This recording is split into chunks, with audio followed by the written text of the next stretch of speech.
শুরু করছি রিতমায়ের প্রেমকথা উপন্যাসটি। লিখেছেন রিক্তা ইসলাম মায়া। পর্ব ২। আমার জীবনের হঠাৎ আগন্তুকের আগমন ঘটেছিল ২০১৭-তে। সেবার আমি মাত্র নবম শ্রেণীতে পড়তাম। দশম শ্রেণীতে উঠব। ডিসেম্বরের ১ তারিখ আমার ফাইনাল পরীক্ষা ছিল, আর নভেম্বরের ২ তারিখ ছিল আমার জন্মদিন। বলা যায় মাত্র ১ মাস ছিল আমার পরীক্ষার। তাহলে বুঝতেই পারছেন, ফাইনাল পরীক্ষার মতো জটিল বিষয়টার মাথায় রেখেই ধেই ধেই করে নাচতে নাচতে আরিফ ভাইয়ের হাত ধরে চলে গিয়েছিলাম সেবার ঢাকা শহরে জন্মদিনটা স্পেশালভাবে পালন করার জন্য। হয়েছিলও তাই। আমার জীবনের সবচেয়ে স্মরণীয় জন্মদিনটা ছিল ২০১৭-তে, আমার ১৬তম জন্মদিন। সেই দিনটার কথা আজও মনে পড়লে বুক মুচড়ে ওঠে তীব্র ভয়ে। উফ, কি ভয়ঙ্কর পরিস্থিতির শিকার হয়েছিলাম আমি সেই রাতে ওই অচেনা লোকটির সাথে। চেনা নেই, জানা নেই, তারপরও হুট করে ওই লোকটার সাথে বেঁধে গেলাম। হুজুর টাইপ বুড়ো লোকটা যদি আমার চরিত্র নিয়ে কথা না বলতো, তাহলে হয়তো বিষয়টা অন্যরকম হতো। স্বাভাবিকভাবে আমি তাদের বোঝাতে পারতাম আসলে আমরা সত্যি বিপদে পড়ে ওনার কাছে সাহায্যের জন্য এসেছিলাম। কিন্তু তেমন কিছু হলো না। উল্টো কলঙ্কে তকমা গায়ে মেখে ভয় দেখিয়ে বিয়েটা দিয়ে দিল একটা অপরিচিত লোকের সঙ্গে, যার নামটা পর্যন্ত জানা নেই আমার, যাকে আমি সাহায্য করতে চাইলাম বিপদগ্রস্ত বলে। তার সাথে আমার বদনাম রটে সোজা বিয়ে। উফ, সেই পরিস্থিতির কথা ভাবতেই গা শিউরে ওঠে। আমার জীবনে আমি এত জটিল আর স্মরণীয় মুহূর্তে দ্বিতীয়টা পাইনি, পাওয়ার কথাও না। বাপ, ভাই আর পরিবারের ছায়াতলে বড় হয়েছি আমি, তাই কখনো সেইভাবে পুরুষ মানুষের সঙ্গে চলাফেরা ছিল না আমার, শুধু বাড়ির আপন পুরুষগুলো ছাড়া। এই যেমন চাচাতো খালাতো ভাই বোনেরা ছাড়া আর কি। আচ্ছা যাই হোক, এবার আসি মূল কথায়। আমার যার সাথে বিয়ে হয়েছিল, লোকটাকে আমি রাতের আধারে রাস্তার ল্যাম্পপোস্টের হলুদ আলোয় দেখেছিলাম সে রাতে। তারপর আমাদের সাহায্যকারীর বাসায়, মানে আমাদের যে বাসায় বিয়ে দেওয়া হয় সেই বাসায় দেখেছিলাম লোকটাকে প্রদীপের মৃদু আলোয়। মানে কারেন্ট ছিল না সে রাতে। বেশ ঝড় ঝাপটা তুফান হয়েছিল বলে সেই এলাকায় বিদ্যুৎ সংকটে ছিল। বাই দ্য ওয়ে গাইস, আমাদের এখানেও কিন্তু এখন বিদ্যুৎ নেই, আর ঝড় বৃষ্টি হবে বলে মনে হচ্ছে। আচ্ছা, শুরু করছি। সেজন্য মূলত কারেন্ট ছেড়ে ছোট একটা মোমবাতির অল্প আলোয় আমাদের দুজনের বিয়েটা দিয়েছিল কাজী সাহেব। আরিফ ভাইকে হারিয়ে ফেলা, কাজী সাহেবের হুমকি ধামকি, আবার অচেনা লোকটাকে নিয়ে ভয়, টেনশন, সব কিছু মিলিয়ে আমার অবস্থা ছিল যা তা বলার বাহিরে। আতঙ্ক এতটাই ছিল যে ওই অল্প দেখা স্বামীর মুখটা আমি আর মনে রাখতে পারিনি। মানে সোজা কথা ভুলে গেছি আর কি। এমন না আমি ইচ্ছাকৃতভাবে অচেনা স্বামীর চেহারাটা ভুলে গেছি, তাকে মনে রাখতে চাই না বলে। আসলে সত্যি বলতে লোকটাকে আমি মনে রাখতে চেয়েছিলাম। এজন্য সেদিন রাতের শেষ প্রহরে পালিয়ে আসার সময় ঘুমন্ত স্বামীর মুখটা আমি বেশ ভালোভাবেই দেখেছিলাম। জীবনের শেষ দেখা বলে স্বামীর মুখটা স্মরণে রাখতেও চেয়েছিলাম, কিন্তু ভাগ্য আমার সহায় হলো না। আমার ছোট মস্তিষ্ক থেকে আস্তে আস্তে স্বামী নামক লোকটার আবছা আলোয় মুখটা ধীরে ধীরে বিলুপ্ত হয়ে যাচ্ছে। আজকাল স্বামীর মুখটা স্মৃতিচারণ করলেও তেমন কিছুই আসে না মস্তিষ্কে, শুধু ধোঁয়াশা একটা মুখ ছাড়া। তবে লোকটা বডি ফিটনেস আর হাইটটা শুধু চোখে ভাসে, ওই একটু আর কি।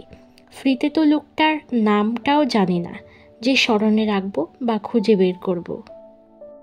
কি এক বিয়ে হলো আমার! হঠাৎ হওয়া স্বামীটা কেমন ধুম করেই বিলুপ্ত হয়ে গেল আমার জীবন থেকে।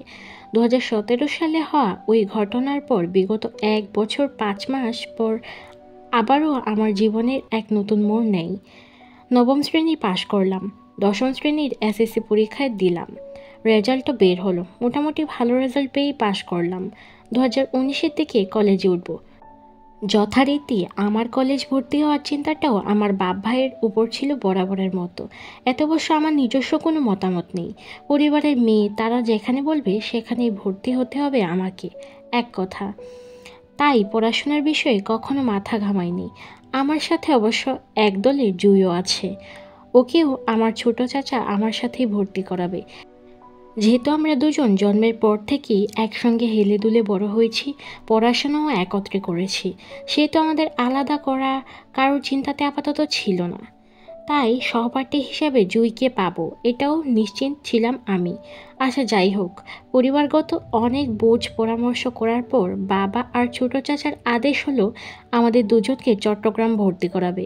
মানে আমাদের প্রথমে আরিফ ভাইয়ার ফ্ল্যাটে থাকতে হবে, পরবর্তী সময় যখন আমরা হোস্টেলে সিট পেয়ে যাব তখন আমাদের দুজনকে হোস্টেলে দেওয়া হবে, এমনটাই কথা রইল। হলো তাই। ভর্তি পরীক্ষার জন্য ভাইয়ার হাত ধরে সোজা চলে গেলাম আশুগঞ্জ টু চট্টগ্রাম শহরে। আরিফ ভাইয়া তখন সবেমাত্র মাস্টার্স করছিল। সেই বছর তার লাস্ট ইয়ার ছিল মাস্টার্সের। ভাইয়া ফাইনালিস্ট ছিল। চট্টগ্রামে ভাইয়া লেখাপড়ার সুবিধার্থে থাকলেও চট্টগ্রাম শহরটার সাথে আমাদের আত্মীয়তার সম্পর্ক ছিল আরও একটা। সোজা কথা বলতে গেলে আমার নানুবাড়ি আর আম্মুর নিজ বাড়ি। সেই হিসেবে প্রতি বছরই আমাদের যাতায়াত থাকতো চট্টগ্রামে, কিন্তু তারপরও আমার এই চট্টগ্রাম শহরটাকে আপন মনে হতো না। এখানে পড়াশোনা নিয়েও ছিল বেশ আপত্তি। আমার ইচ্ছা ছিল আশুগঞ্জ কোথাও ভর্তি হব। সেখানে আমার স্কুলের সহপাঠীরাও ছিল, তাদের ছেড়ে আসতেও মন নারাজ। আমার এত এত নারাজিকতাটা চোখে দেখেনি কেউ, কানেও তোলেনি। ছোট মানুষ হওয়ায় পরিবারের বড়রা যা বলে সেটাই শুনতে হবে আমায়। আমার আজও মনে আছে সেদিনকার কথা। আম্মু আঁচল ধরে কি কান্নাটাই না করেছিলাম, উফ! কাঁদতে কাঁদতে গোটা একদিন খাওয়া দাওয়া বন্ধ রেখেছিলাম চট্টগ্রামে পড়তে যাব না বলে। তারপরেও আমার এত বিদ্রূপ শূন্যে তুলে এক প্রকার বাধ্য হয়েই এসেছিলাম চট্টগ্রামে আরিফ ভাইয়ার হাত ধরে। প্রথম কয়েকদিন তোড়জোড় করে মন খারাপ চালিয়ে রেখেছিলাম বাড়ির সবার সাথে, যাতে একটু মায়া দয়া দেখিয়ে আমাকে এখান থেকে নিয়ে যায়। কিন্তু ভাগ্য আমার এবারও হতাশ করলো। আমার ভীষণ রকমের মন খারাপ পেয়েও আব্বু শক্ত মন নরম হলো না। আর না, আমার এখান থেকে যাওয়া হলো। প্রচণ্ড অনীহা আর বুক ভরা কষ্ট নিয়ে আরিফ ভাইয়ার আমাদের চট্টগ্রাম কলেজে ভর্তি করিয়ে দিল। আমাদের বাসা থেকে কলেজ দূরত্ব ছিল 10 থেকে 15 মিনিট মতো। তাই রোজকার মতো ভাইয়া আমাদের কলেজ নামিয়ে দিয়ে তারপর সে নিজের ভার্সিটিতে যেত। আরিফ ভাইয়া নিজের পড়াশোনার পাশাপাশি একটা কোচিং সেন্টারেও ক্লাস করতো টিচার হিসেবে। আর আমরা কলেজ শেষ করে বিকালের দিকে আবার আরিফ ভাইয়ার কোচিং সেন্টারেও যেতাম বই খাতা নিয়ে ক্লাস করতে। আমি আর জুই দুজনেই ছিলাম মানবিকের স্টুডেন্ট। মূলত আমার ছোট থেকেই রাজনৈতিক বিষয়গুলোতে প্রচণ্ড ইন্টারেস্ট ছিল বিধায় সেজন্য মানবিক নিয়েই পড়াশোনা করা আর কি। সত্যি বলতে রাজনৈতিক বিষয়গুলো থেকে রাজনৈতিক কূটনৈতিক বুদ্ধিগুলো আমার হেব্বি লাগতো বলেই বাসার কাউকে না জানিয়ে নিজে নিজেই এই মানবিক বিভাগে ঢুকেছিলাম নবম শ্রেণীতে। জুই অবশ্য প্রথমে সায়েন্স নিয়েই পড়াশোনা স্টার্ট করেছিল, পরে সায়েন্সের বইয়ের সাথে উঠতে না পেরে বাধ্য হয়ে সায়েন্স ছেড়ে মানবিক শাখায় আমাদের সাথে যোগ হয়। কিন্তু কে জানতো আমার এই অত্যাধিক পরিমাণে রাজনৈতিক পছন্দ করাটা যে আমার ভবিষ্যতের সঙ্গে জড়িয়ে যাবে সেটা। হা হা হা। আমার বাল্যকালের মজা করাটা আজ আমার উপরেই ভারী পড়ে গেল। এজন্য মানুষ বলে কোনো কিছু নিয়ে মজা করতে নেই। সময়ের ব্যবধানে সেই বিষয়গুলো তোমার উপর পড়তে বেশিক্ষণ লাগে না, সেটা আমি আজ হাড়ে হাড়ে টের পাচ্ছি। পাওয়ারই কথা। মূলত আমি সবসময় ক্লাসমেট বা কাজিনদের জোর গলায় বলে বেড়াতাম আমার রাজনৈতিক পছন্দ, নেতাদের ক্ষমতা পছন্দ, তাদের কূটনৈতিক বুদ্ধিগুলা পছন্দ। ভবিষ্যৎ মন্ত্রী হওয়ার ইচ্ছাও মাঝে মধ্যে প্রকাশ করতাম বোকার মতো। আর আমার এই অতি আগ্রহের কথাগুলো আমার বান্ধবীরা শুনতো মনোযোগ সহকারে। তারপর বুক ভরা দোয়া দেওয়ার আগে মাইশা বলতো, শোন মায়া, তুই মন্ত্রী হলে আমাদের কী উপকার করবি সেটা আগে হিসাব নিকাশ কর। ফ্রিতে তো আর দোয়া আর ভোট কোনোটাই দেওয়া যাবে না, তাই না? দেখ মায়া, আমরা 6 বান্ধবী আছি তোর। আমাদের ডিমান্ড কিন্তু তেমন বেশি কিছু না, শুধু প্রত্যেকের একটা করে সরকারি চাকরি আর বিসিএস ক্যাডার জামাই পাওয়াই দিবি, ব্যাস এতটুকুই। শোন মায়া, প্রেমটা না হয় আমরা কম্প্রোমাইজ করে নেব 6 বান্ধবী, বেসরকারি বা বেকার পোলাপানের সাথে করে। কি? কারণ অসহায় পোলাপানদেরও তো একটা জাতিগত অধিকার আছে সুন্দরী মাইগুলোর লগে প্রেম করার। সেই আত্মত্যাগী প্রেম করব বেকার ছেলের সঙ্গে, কিন্তু জামাই বেলা কিন্তু নো কম্প্রোমাইজ। জামাই কিন্তু আমাদের বিশেষ ক্যাটারি লাগবে, বলে দিলাম। নয়তো আমাদের সবার ভোট আর দোয়া তোর জন্য ক্যান্সেল। হুঁ।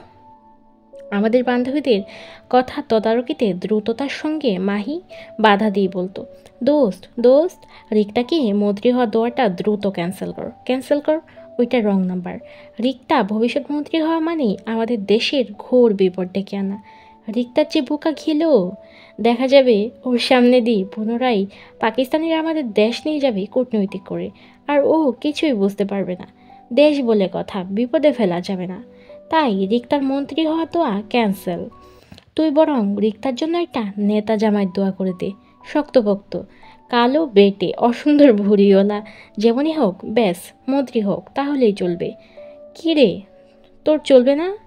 মাইশার কথার পাশ থেকে ফুরন কাটত সুমি, অতি উৎসাহে বলতো, হ মাইশা ঠিক কইছে, রিক্তারে মন্ত্রী বানাইয়া দেশকে বিপদে ফেলার দরকার নাই। রিক্তা থাক, তোর মন্ত্রী হওয়ার লাগবো না।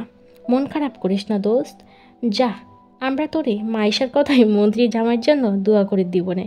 হ্যাঁ, তোর মন্ত্রী মশাই অসুন্দর হোক সমস্যা নাই, কিন্তু তাকে অবশ্যই রকচটা মন্ত্রী হতে হবে, যেন কথায় কথায় তোকে এমন দু চারটে থাপ্পড় মারে ভালোবেসে।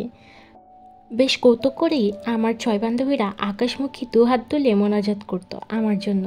ভীষণ রকমের খ্যাপাতো আমায়, মাঝে মধ্যে বোকার মতন চেতে যেতাম আমি। ওদের উল্টাপাল্টা দোয়া আবার মাঝে মধ্যে বেশ এনজয় করতাম। যখন ভবিষ্যৎ মন্ত্রীর বউ বলে ডাকতো আমায়, আমি চেতে যেতাম না, বরং ভালো লাগতো। পছন্দের রাজনৈতিক বলে কথা, নেতা জামাই পাইলে সমস্যা কি, বরং ভালোই লাগবে। মনে মনে যেমন বান্ধবীদের দোয়া করা নিয়ে খুশিতে থাকতাম, তেমনই ভয়ে ভয়ে থাকতাম এই ভেবে যে আমার দেখা জীবনে একটাও ইয়াং নেতা ছিল না। সবগুলো নেতা ছিল যেমন বুড়ো, কেমন মোটা তাজা আর কালো ভুঁড়িওয়ালা বয়স্ক লোক। এখন বান্ধবীদের দোয়াতে যদি বুড়ো জামাই পাইতো। বাই দ্য ওয়ে গাইস, এখন কিন্তু অনেক ইয়াং রাজনৈতিক নেতা আছে, তাই না? বুড়ো জামাই কি শুধু আমায় ধরে ধরে মারবে নাকি? আমার এত সব চিন্তাতে জল ঢেলে গেল ওই হঠাৎ হওয়া বিয়ের পরপরই। আজ বছর দেড়েক হলো আমি কাউকে বলি না আমার রাজনৈতিক পছন্দ বা মন্ত্রী সাহেবও পছন্দ। কেউ এই নিয়ে মজা করলেও চুপ থাকতাম। বিয়ে নিয়ে আমার হঠাৎ চুপ থাকার কারণটা আজও কেউ ধরতে পারলো না। পারবে কিভাবে? আমি কাউকে আজ পর্যন্ত আমার হঠাৎ হওয়া বিয়ের ঘটনাটি খুলে বলি না, এই ভয়ে যে বিয়ের মতো এত বড় একটা জটিল ঘটনা শুনলে সবাই আমাকেই দোষ দেবে। তাছাড়া পরিবার যখন আমাকে এই বিয়ের ব্যাপারে কিছু বলবে, তখন আমি কি বলবো তাদের? আমার কাছে তো উত্তর নেই। তাছাড়া আমার আব্বু ভীষণ রকমের রাগী আর জেদি মানুষ। ওনার কানে এই খবর যাওয়া মানেই আমাকে কেটে নদীতে ভাসিয়ে দেওয়া। আব্বুর ভয়ে আজ পর্যন্ত আমি জুয়ের সাথে পর্যন্ত বিয়ের বিষয়টা শেয়ার করিনি, ভবিষ্যতে কখনো করব বলেও মনে হয় না, কারণ আমার সেই সৎ সাহস নেই। আমি জানি না লোকটা কে ছিল আর কাকে বা সে রাতে আমি বিয়ে করেছিলাম। আব্বুর এই বিষয়ে আমাকে কিছু জিজ্ঞেস করলে আমি লোকটার নামটা পর্যন্ত বলতে পারবো না, এই জন্য মূলত চুপ থেকে গেলাম নীরবে। তাছাড়া আমি বিগত ১.৫ বছরের দুটো বিষয় লক্ষ্য করেছি। আগে বিয়ে শব্দটা আমার মাথায় আসলে প্রথম প্রথম ভয় পেতাম, কিন্তু আজকাল শুধু হতাশা কাজ করে নিজের মাঝে। স্বামী শব্দ নিয়ে নামধাম ঠিকানা পরিচয়পত্র কিছুই জানি না তার। যাও একটু করে লোকটার ফেসটা মাথায় ছিল দীর্ঘ সময় দূরত্বে, তার আদো আলো চেহারাটাও ভুলে যাচ্ছি দিন বা দিন। আমার কপালে কি আছে কে জানে, কিন্তু সেই মানুষটার জন্য আমার জীবন যেন থেমে আছে অদ্ভুতভাবে। আজও তার কথা আমার স্মৃতিতে গেঁথে আছে দৃঢ়ভাবে। নিশ্চিত বিয়েতে অনিশ্চিত স্বামী দেখা ইহজীবনে পাবো না বলে এটাও জানি না, তারপরও লোকটা আমার মস্তিষ্ক জুড়ে বিচরণ। দীর্ঘ মনস্তাত্ত্বিক বিষয় ভেবেই দীর্ঘ নিঃশ্বাস ফেললাম। আমার জীবনে ফেলে আসা দিনগুলো আবারও একবার স্মৃতিচারণ করলাম বিছানায় পা দোলাতে দোলাতে। বুক ভারী নিঃশ্বাস ফেলে ঘাড় ঘুরিয়ে তাকালাম জুয়ের দিকে। মেয়েটা সে তখন থেকেই সেজে যাচ্ছে, থামাথামি নাই। ১ ঘন্টার বেশি সময় হবে আয়নার সম্মুখে বসেছে সাজতে, তারপরেও সাজ কমপ্লিট হলো না মেয়েটার। আজব। এবার বেশ বিরক্তিতে কপাল কুঁচকে আসলো আমার জুয়ের এত দেরিতে। আজ আমাদের কলেজের নবীনবরণ অনুষ্ঠান। আমাদের ক্লাস অবশ্য আরও মাসখানেক আগেই শুরু হয়েছিল, কিন্তু আমাদের নবীনবরণ অনুষ্ঠানটা একটু দেরিতে হচ্ছে, বিশেষ কিছু অতিথির জন্য। বলতে গেলে আমাদের কলেজের ফাউন্ডার্সদের জন্য। স্যারদের নাকি এই অনুষ্ঠানটা পিছাতে হয়েছে। এটা আমাদের সিনিয়রদের বলা কথা। ভাই, প্রতিষ্ঠানের ফাউন্ডার্স বলে কথা, তাদের জন্য 1 মাস কেন, চাইলে 5 পিছাতেও কারোর সমস্যা হবে না। যাই হোক, সেসব কথা। কলেজ নিয়ে আপাতত আমার মাথা ব্যথা নেই। কে আসলো কে গেল সেটা আমাদের দেখার কথা নয়। আমার বিষয় হচ্ছে এই মুহূর্তে জুইকে নিয়ে। মেয়েটা এখনও বিরতিবিহীন সেজে যাচ্ছে। সামান্য একটু অনুষ্ঠানের জন্য এত শাস্তি হবে? আজব। এবার আমি বেশ চটে গিয়ে রাগী গলায় বললাম জুইকে, অসভ্য মাইয়া, আর কতক্ষণ আমাকে এইভাবে বসিয়ে রেখে সাজবি? সামান্য একটা অনুষ্ঠানের জন্য তোর এত শাস্তি হবে? লাইন মারতে যাবি কলেজে? আরিফ ভাইয়ার কাছে বিচার দিব তোর নামে, দেখিস। আমার যেতে যাওয়াতে তাড়াহুড়ো করে জুই আয়নার সম্মুখে ঝুঁকে পড়ে লিপস্টিক লাগাতে বলল, শুধু শুধু রাগিস কেন ঋতু? এই তো শেষ আমার, আর অল্প। জুই এবার, কিন্তু তুই বাড়াবাড়ি করছিস। সত্যি আমার গরম লাগছে এই মরার শাড়ি পরে। তুই কি উঠবি নাকি আমি তোকে ফেলে চলে যাব ভাইয়ের সাথে? আয়নার সম্মুখে থেকে তাড়াহুড়োই মেকআপের জিনিসপত্র গোছাতে গোছাতে ব্যস্ত ভঙ্গিতে জুই বলল, সরি সরি বোন, এই তো শেষ আমার। চল চল দ্রুত, আমাদের দেরি হয়ে যাচ্ছে। অনুষ্ঠান শুরু হয়ে গেলে সিনিয়রদের প্যারায় পড়ে যাব আমরা আবার। চল চল। জুয়ের হঠাৎ এত তাড়াহুড়া গাঢ় দৃষ্টিতে তাকিয়ে থেকে ঠোঁট উল্টালাম। মেয়েটা সত্যি পাগল। একে তো নিজেই দেরি করবে, তারপর আবার সেটা নিয়ে নিজেই আফসোস করবে। অদ্ভুত। আজ আর আরিফ ভাই আর বাইকে চড়লাম না আমরা কেউ। যেহেতু শাড়ি পরেছি তাই রিক্সা ধরে সোজা কলেজ গেটে নামতেই চোখে লাগলো কলেজ ভারী প্যানেলের সাজসজ্জা, সেই সাথে কলেজের ছাত্রছাত্রীদের ভারী ভারী পোশাক।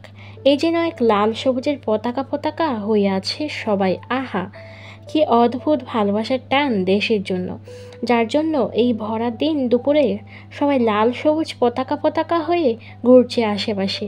ছেলেরা সবাই লাল পাঞ্জাবি আর মেয়েরা সবাই সবুজ শাড়িতে আবদ্ধ। এই আবদ্ধ হওয়া থেকে কিন্তু আমরাও বাদ যাইনি। জুই আর আমি দুজনই সবুজ রাঙ্গা শাড়ি পরেছি। পার্থক্য শুধু একটাই, আমাদের শাড়িটা জামদানি, ব্যাস। ছোট ছোট পা ফেলে কলেজের গেট ধরে ভিতরে ঢুকে বুঝলাম আমরা মনে হয় একটু বেশি দেরি করে ফেলেছি। আমাদের আরও আগে আসার উচিত ছিল, কারণ অলরেডি অতিথি আসার সময় হয়ে গেছে। আমাদের পেছন পেছনই বিশেষ অতিথি আর প্রধান অতিথির গাড়ি ঢুকলো গেট ধরে। তার মানে এই কলেজের এরাই ভিআইপি, সেই সাথে এই কলেজের ওনার। ছাত্রী জনসভায় আমি গিয়ে বরাবরই পেছনের সারিতে বসলাম। যেহেতু দেরিতে এসেছি তাই আপাতত আমাদের জায়গাটা পেছনের সারিতে হলো। আমার হাতে ফোন নেই, জুয়ের হাতে আরিফ ভাইয়ার একটা ফোন আছে, সেটাই দিয়ে সে অলরেডি ছবি তোলা শুরু করে দিয়েছে।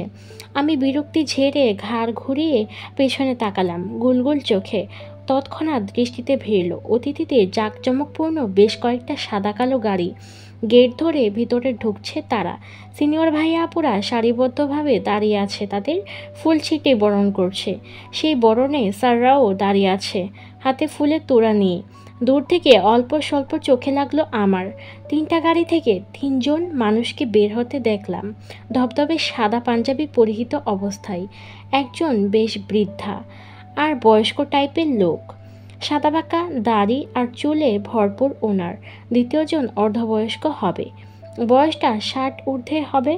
ওনার চুলগুলো দূর থেকে ঠাহর করতে পারছি না কতটা ফাঁকা হবে, তবে তৃতীয়জনকে চোখে লাগার মতন ছিল। দূর থেকে এক ঝলক দেখেই বুঝতে পারলাম শতনারীর রাতের স্বপ্ন হতে বাধ্য এই পুরুষ। আহা, এই বুঝি সেই পুরুষ যাকে নিয়ে বিগত 1 মাস ধরেই গুঞ্জন শুনছিলাম কলেজের সিনিয়র আর আমার ক্লাসমেট মেয়েদের মাঝে। হতে পারে অস্বাভাবিক কিছু না, সুন্দর পুরুষদের নিয়ে মেয়েরা সুন্দর সুন্দর স্বপ্ন দেখবে, এটাই স্বাভাবিক। আমি বিবাহিত না হলে এই মুহূর্তে আমি লোকটার প্রথম ঝলকে ক্রাশ খেয়ে বাঁকা হয়ে যেতাম, কিন্তু বিবাহিত মহিলাদের তো পরপুরুষ দেখা পাপ। এখন আমিও লোকটার দিকে নজর দিলে পাপ হবে নিশ্চিত। তাই গুমোট নিঃশ্বাসে সভ্য সুলভ দৃষ্টি সরিয়ে নিলাম লোকটার থেকে। ঠিক হয়ে বসতে বসতে দেখলাম লোক 3জনকে প্রিন্সিপাল স্যার সহ বাকি স্যাররা এগিয়ে নিয়ে যাচ্ছে তাদের কক্ষের দিকে। পিছন পিছন সিনিয়র ভাইয়েরাও আছেন। আমি এবার ঘাড় ঘুরিয়ে সোজা হয়ে বসলাম, কারণ ওনারা সবাই এবার হয়তো আমাদের সামনে এসে বসবেন স্টেজের আসনে। আমার মনোযোগ খালি আসনের দিকে। সিনিয়র ভাইয়েরা কত ছোটাছুটি করছে অনুষ্ঠানটা সামলাতে গিয়ে। এই গরমে এক একজন ঘেমে নাজেহাল অবস্থা। লাল পাঞ্জাবি ঘেমে পিঠদয় লেপ্টে আছে তাদের। প্রধান অতিথি, বিশেষ অতিথি, সাইড অতিথি দেখার জন্য অল্প স্বল্প কৌতূহল ছিল আমার, কিন্তু আমার মনোযোগ সব নষ্ট হয় হঠাৎ পেটে গোতা খাওয়ায়। বিরক্তি নিয়ে চাইলাম পাশে। জুই ঠোঁট উল্টে আমার কানের কাছে মুখ নিয়ে বলল, ঋতু আমি ওয়াশরুম যাব, প্লিজ আমার সাথে চল। কেমনটা লাগে? বাসা থেকে মাত্র আসলাম, এখন বসতে না বসতেই ম্যাডামের ওয়াশরুম তাড়া পেয়ে গেল। এতক্ষণ বাড়িতে কি করছিল? তখন ওয়াশরুম যায়নি কেন? মেজাজ খারাপে চাপার আগে দাঁত পিষে বললাম, তুই কি আজকে শপথ করছত আমাকে শান্তি দিবি না? এমনি তোর জন্য এত লেট হলো, এখন বসতে না বসতেই তোর ওয়াশরুমের কাজ লেগে গেল। প্লিজ ঋতু চল না। আসলে সাজুগুজু করায় ব্যস্ত ছিলাম বলে ওয়াশরুমে যাওয়া হয়নি। ভেবেছিলাম সাজ শেষ করে একেবারে যাব, কিন্তু তাড়াহুড়ো করে এখানে চলে এসেছি বলে আর যাওয়া হয়নি। প্লিজ চল না বোন। গুড, ভেরি গুড, ভালো কাজ করেছিস। তখন যখন ওয়াশরুম কাজ চেপে সাজুগুজের কাজ চালিয়ে যেতে পারিস, তাহলে এখনও চেপে যা। মুচড়া মুচড়ি করে গোটা অনুষ্ঠানটা পার করে দে। আমি জানি তুই পারবি, তোকে পারতেই হবে। চাপাচাপিতে তুই যে দক্ষ সেটা প্রমাণ করার জন্য হলেও এখন চুপচাপ বসে থাক। আমি পারবো না তোর সাথে কোথাও যেতে। কথাটা বলেই সামনে তাকাতে চাইলে পাশ থেকে জুই খপ করে আমার হাতটা চেপে ধরে অসহায় গলায় বলল, প্লিজ ঋতু চল না প্লিজ, বেশি ইমার্জেন্সি পেয়েছে প্লিজ। অল্প ঠোঁট কামড়িয়ে ওর মতিগতি বোঝার চেষ্টা করলাম। জুয়ের অসহায় ফেসটা দেখে দীর্ঘশ্বাস ফেললাম। মেয়েটা আসলেই আমাকে আজকে শান্তি দিবে না। ওয়াশরুমের বাহিরে দাঁড়িয়ে আছি, হাতে জুয়ের ব্যাগ আর ফোন, আর কাঁধে আমার ছোট ব্যাগটি ঝুলছে। করিডোরে দাঁড়িয়ে আশপাশটা নজর বুলালাম। না, আপাতত ওই দিকটাই তেমন একটা মানুষ নেই, সবাই মাঠে স্টেজের দিকটাই আছে। ওয়াশরুমের বাহিরের করিডোরে একপাশে দেয়ালে থাই গ্লাসে নিজের প্রতিবিম্বটা এক পলক দেখে নিলাম।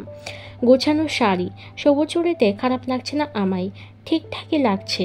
তারপরও চঞ্চল হাত দুটো দিয়ে ছেড়ে রাখা চুলগুলো আরও একবার গুছিয়ে নিলাম। অল্প লেপটানো কাজলটা মুছে নিতেই তখন কানে বাজলো কারো উগ্রতা গমগমে ডাক, এই মেয়ে, এই মেয়ে, এদিকে শোনো। সহজ সরলভাবেই ঘাড় বাঁকিয়ে পাশে তাকালাম। চোখে লাগলো আমাদের পৌরনীতি ম্যাডামকে। তিনি হাফ সিল্কের লাল সবুজ সংমিশ্রণের শাড়ি পরিহিত, বয়স ৩৫, শ্যামবর্ণ গায়ে রংটা খারাপ লাগছে না, বেশ ভালোই লাগছে। তবে উনি এত মনোযোগ দিয়ে কাকে ডাকছে সেটা লক্ষ্য করতে চাইলে বুঝলাম ম্যাডাম আসলে আমাকেই অনুসরণ করে ডাকছিল। অল্প চমকিত হলাম আমি। এক বুক সাহস নিয়ে গেলাম ম্যামের সামনে। আমাকে দেখেই ম্যাম তাড়াহুড়োর প্রশ্ন করে বললেন, কোন ডিপার্টমেন্ট? ম্যামের তাড়াহুড়োর কথাই বুঝতে পারলাম তিনি আমাকে সিনিয়র ভাবছেন হয়তো, তাই মিনমিন স্বরে ম্যামকে শুধরেই বললাম, ম্যাম আমি মানবিক ডিপার্টমেন্টের নতুন ছাত্রী, ইন্টার ফার্স্ট ইয়ারের স্টুডেন্ট। ব্যস্ততায় ম্যাম ফের বলল, ওহ তার মানে তুমি আমার ছাত্রী। আচ্ছা শোনো, আমার হাতের এই ফাইলসগুলো ফাউন্ডার স্যারের রুমে নিয়ে যাও, সোজা প্রিন্সিপাল স্যারকে দিবে, বলবে সুলতানা ম্যাম দিয়েছেন। কেমন? যাও। এতক্ষণ না চমকালেও এবার বেশ জড়োসড়ো চমকালাম ম্যামের কথাই। ফাউন্ডার স্যারের রুমে যাব মানে? সেখানে তো এই মুহূর্তে সবাই বসে আছে, আমি যাওয়া মানে নির্ঘাত ভয়। এত বড় বড় মানুষদের মাঝে আমি ছোট মানুষ হয়ে কেন যাব? উফ, আমার তো এখনই ভয়ে বুক কাঁপছে ডিপ ডিপ করে। এই কাঁপাকাঁপির রোগ নিয়ে সেখানে যাব কিভাবে? কোনো কারণে যদি কাঁপতে কাঁপতে জ্ঞান হারাই সবার সামনে তো? ছি, কি লজ্জাজনক ব্যাপার। অজস্র ভয় থাকার পরও ম্যাডামের মুখের উপর না করার সাহস হলো না আমার। তাছাড়া ম্যাম যদি আমাকে বিয়াদব বলে ধমক লাগায়, সেই ভয়ে ম্যাডামের হাত থেকে কাগজপত্রগুলো আমার হাতে তুলে নিলাম। ম্যাডাম তাড়াহুড়ো আমার হাত খালি করে ব্যাগ আর ফোনটা নিজের কাছে রাখতে রাখতে বলল, ফাইলসগুলো প্রিন্সিপাল স্যারকে দিয়ে তারপর ম্যামের কাছ থেকে আমার ব্যাগ আর ফোনটা সংগ্রহ করে নেওয়ার জন্য।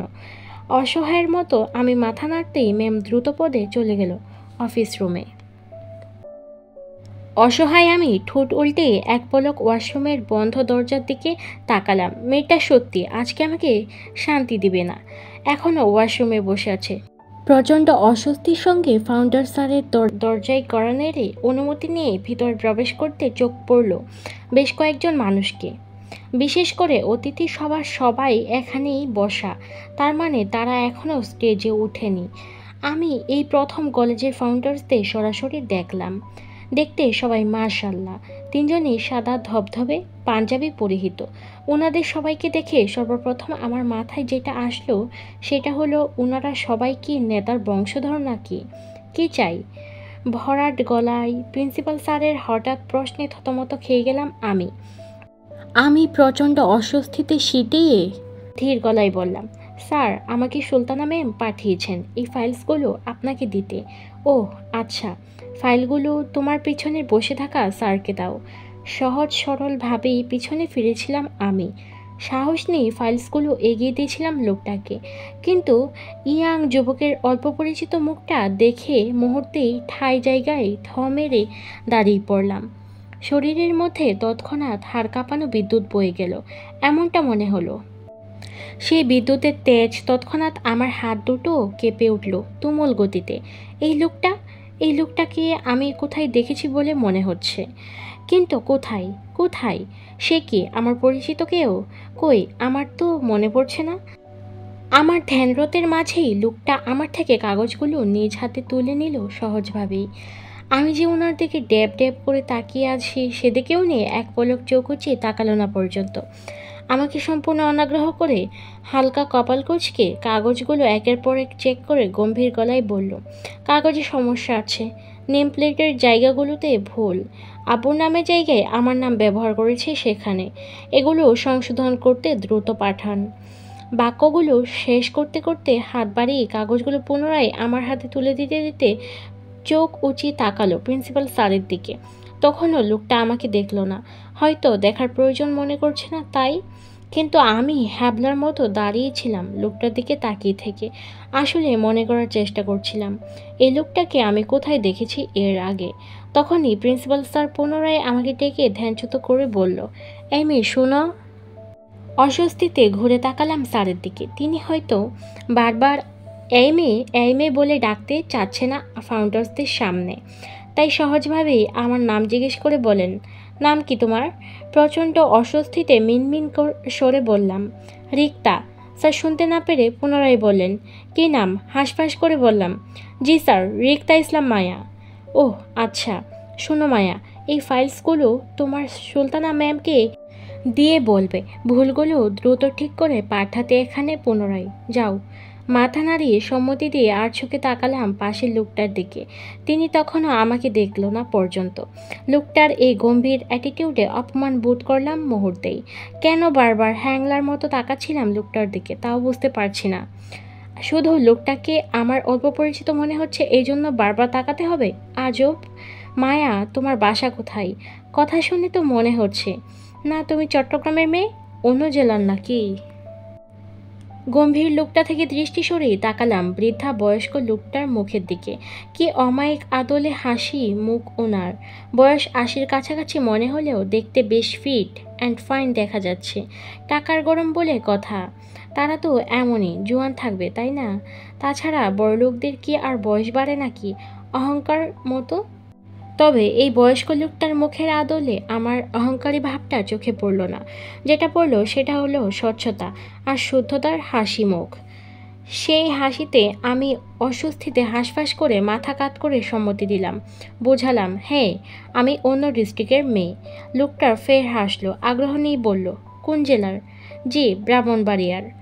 আমার কথা শুনে বেশ মজা পেল যেন বয়স্ক লোকটা। তিনি কৌতুক করে সঙ্গে সঙ্গে আমাকে বলল, বাহ তুমি ব্রাহ্মণবাড়িয়ার মেয়ে, দারুণ তো। তা মায়া, তুমি ঝগড়া টগড়া কেমন পারো? তোমার দক্ষতা কেমন মারামারি নিয়ে?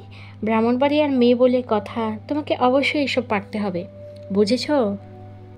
এই যে তোমার পিছনে আমার নাতিকে দেখছো, ও কিন্তু মারামারির মধ্যে বেশ পেটুক মানুষ, মুখ থেকে হাত চলে বেশি ওর। তুমি ওকে হারাতে পারলে বুঝবো। না তুমি সত্যি ব্রাহ্মণবাড়িয়ার মেয়ে, কি পারবে? লোকটার মজার কথায় প্রিন্সিপাল স্যার সহ সবাই হেসে উঠল। আমি প্রচণ্ড অস্বস্তিতে হাঁসফাঁস করে মাথা নত মস্তিষ্কের আর চোখে ওনার নাতির দিকে তাকাতেই চোখাচোখি হয়ে গেল দুজনের।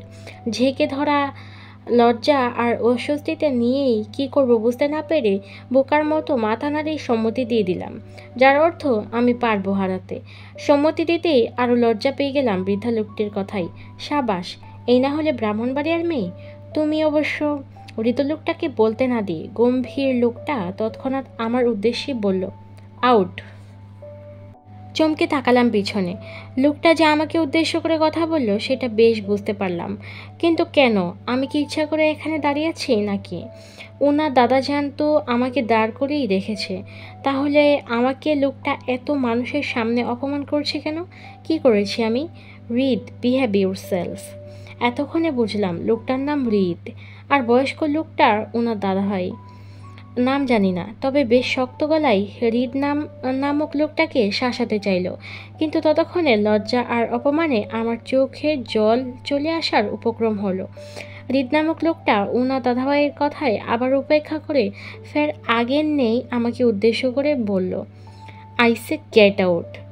আর দাঁড়ালাম না। অপমানে বিনীতের সহিত ছলছল প্রিন্সিপাল স্যারকে বলে চলে আসতে চাইলাম। দরজা অবধি গিয়ে হঠাৎই কি মনে করে পিছন ফিরে আবারও তাকালাম অল্প করে। সাথে সাথে চোখাচোখি হলো দুজনার। উনি তখনও আমার দিকে কপাল কুঁচকে তাকিয়ে আছে। ওনার দৃষ্টিতে স্পষ্ট সন্দেহের ঘোর ছিল, কিন্তু কিসের এত সন্দেহ ছিল তা জানি না। তবে লোকটার অপমানটা আমার বেশ গায়ে লেগে উঠল।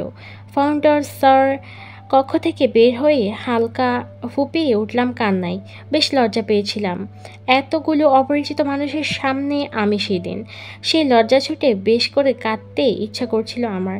তারপরও নিজেকে সংযম করে ম্যামকে কাগজপত্রগুলো দিয়ে চলে আসলাম বোকার মতো, নিজের ব্যাগ আর ফোন না নিয়ে।